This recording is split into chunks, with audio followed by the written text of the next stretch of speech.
missing someone. Love with all your heart. Missing someone.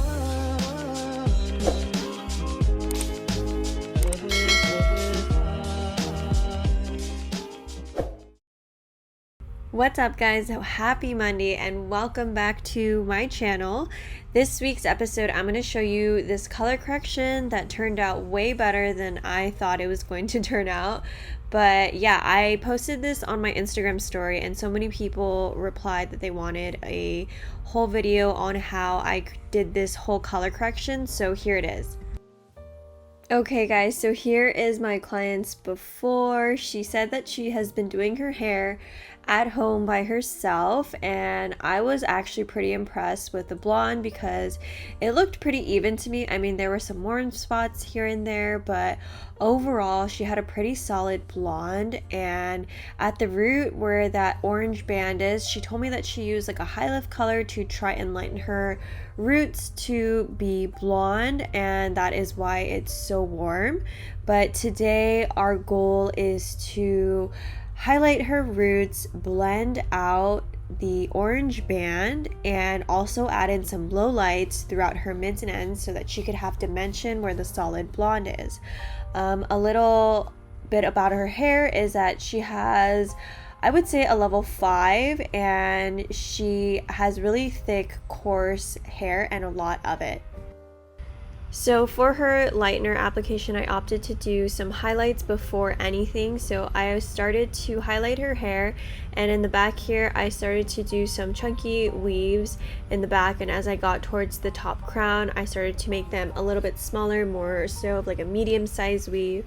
And with my weaves, I do leave out some negative space in between besides just the whatever's left out of my weave. Now, normally when I see different levels of hair and I'm lightening it all in one go like this, sometimes I mix up 2 separate formulas depending so that I can attack each band of hair so that the hair lifts evenly. But for this one, I just opted to do one formula all over the head, and with my lightener application was the way that I was going to lift these the hair up evenly. So basically, with my lightener application right at her regrowth where the virgin is, I was more heavy-handed right at the root so that that part could lift a bit quicker, and then I was lighter-handed in the section where the orange band is, and even a lighter hand as I got towards the blonde pieces. And this kind of just makes it so that the hair doesn't lift as quickly as it does where the lightener is a little bit more saturated.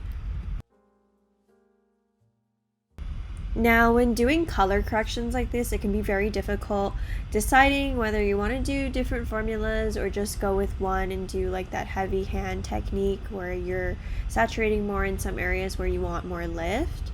And the way that I determine that is I'll start with whichever one I decide to do first, and as I go towards the top of the head, I'm constantly checking what my foils look like right where I started. So if by means like let's say I was started with this technique and I saw that her regrowth area just wasn't lightening the same as where that orange band was, then I would have totally by then, as I got towards the top of her head, changed the formula or mixed up an extra formula that was a little bit stronger so that that darker band could lift evenly with the orange band.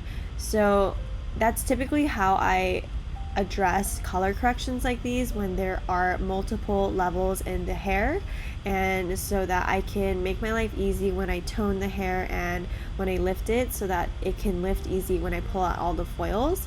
But luckily her hair lifted perfectly fine. When I went to go back and check behind her neck where I had started, those foils were lifting pretty evenly even with one formula, and with the technique that I was doing where I saturate a little bit more in the areas where I need a little bit more lift.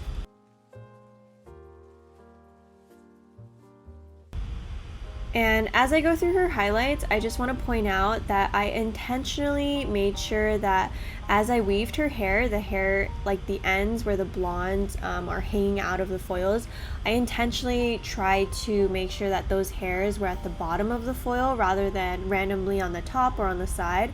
I tried to make them all on the same side and at the bottom of the foil on purpose, and later you will see why I did that as I go through this. So after I highlighted the whole back, I did add all in those lowlights before moving and highlighting the front of her head. So here, as I'm lowlighting the front, I've already finished highlighting the whole head. And as I lowlight her hair, I am just picking up tiny little baby lights to lowlight. Because I feel like whenever I lowlight hair, you always want to do a little bit less, because I feel like less is more with lowlighting. In the past, I felt like I definitely have over lowlighted the hair, so I wanted to make sure that I wasn't doing that. And as I'm applying her low light, I did use the Pulp Bright Liquid Demi. I used 7-0 and just applied it onto her hair and up to like the mid where the blonde meets to kind of blend it out. And then after I low light, notice how I shadow root that orange band just a little bit. And going back to why I leave those blonde ends at the end of the bottom of the foil, and it's because I want to shadow root the hair that is left out of all of the foils, and I can only do that without touching the blonde ends that's sticking out of the highlight, is if those blonde ends are at the bottom of the foils when they're folded. So it's just very tedious in that sense. I have to make sure that as I'm shadow rooting everything outside of the foils, it's not touching any of the blonde, because then you'll get some spots. So I'm just really carefully, there you can see I'm shadow rooting the blonde just really slightly to kind of get rid of the orange band in between everything. And for that shadow root, I am using the Liquid Demi 7-0 that I'm using to low light her hair as well. Now, since this was my client's first time like adding in lowlights into her hair, I opted to do more so of a partial low light, meaning I only low lighted basically the top mohawk of her head or the top crown of her head, and then basically just shadow rooted the rest of the hair that is left out of the foils. And I did this because I wanted her to get a taste of the lowlights, and then if she felt like she wanted some more lowlights in the future, we could totally add more. I never want to add too many lowlights and then my client feels like they're too dark, because it can be a little tricky when trying to highlight or try to lighten up those lowlights that you've already put in.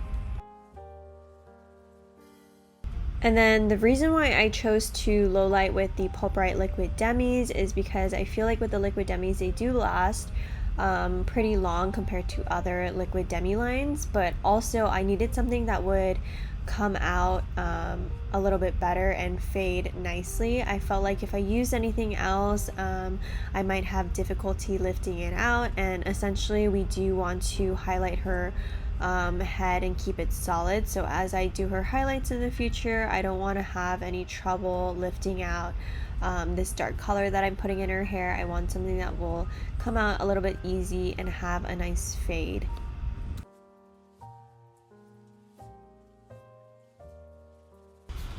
So luckily my client's hair was able to lift to a nice level 9 and 10, and so I just left her foils until they were ready, and this is what it looked like when I started pulling out her lowlights and her highlights. And then after this, I went ahead and mixed up her Liquid Demi formula that I was going to be using to tone everything down. So for her shadow root, I did use the same formula that I used for her low light, which was 7-0 from the Liquid Demi line, and I just applied this all over, starting in the top of her head and then worked my way towards the back of her head, and then did a little baby shadow root around her hairline. And I really love the liquid demis for shadow rooting because the consistency is a nice gel-like formulation. So it makes it really easy for me to quickly shadow root and apply this all over my client's head. And it stays put and is easy to blend and brush out, which is super helpful when toning my client's hair.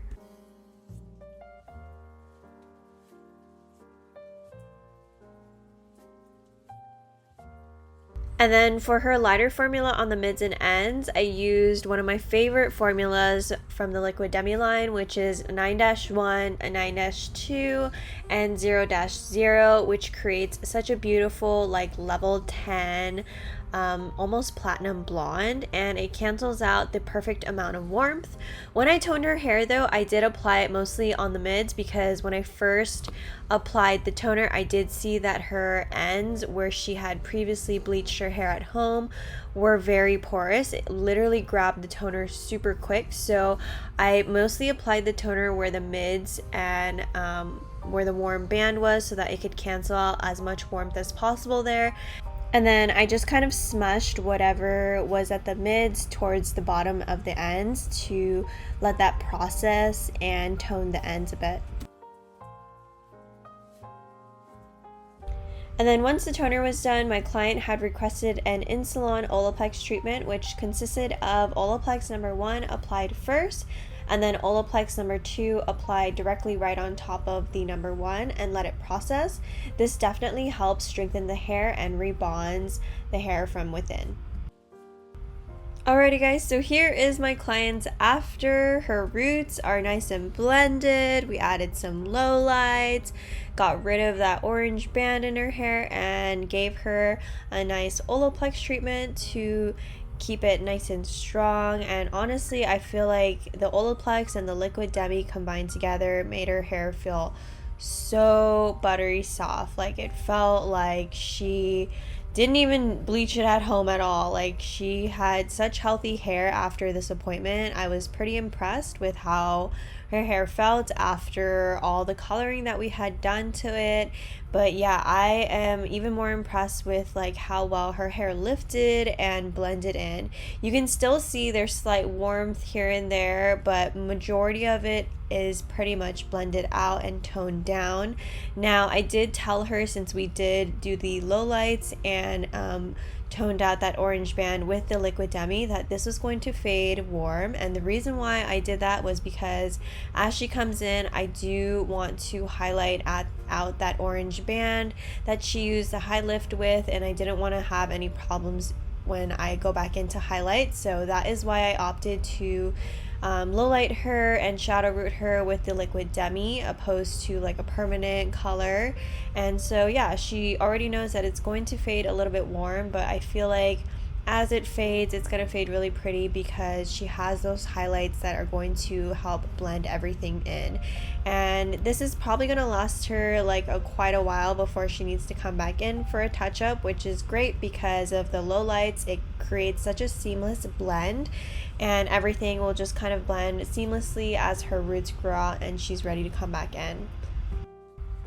Now there are so many ways to achieve or do a color correction, so if there are any other ways that you guys would have done this differently, I would love to know in the comments down below. But other than that, I am super happy with how this came out. I hope you guys learned something new, and as always, thank you guys so much for watching and tuning into this week's episode, and I will talk to you guys next week.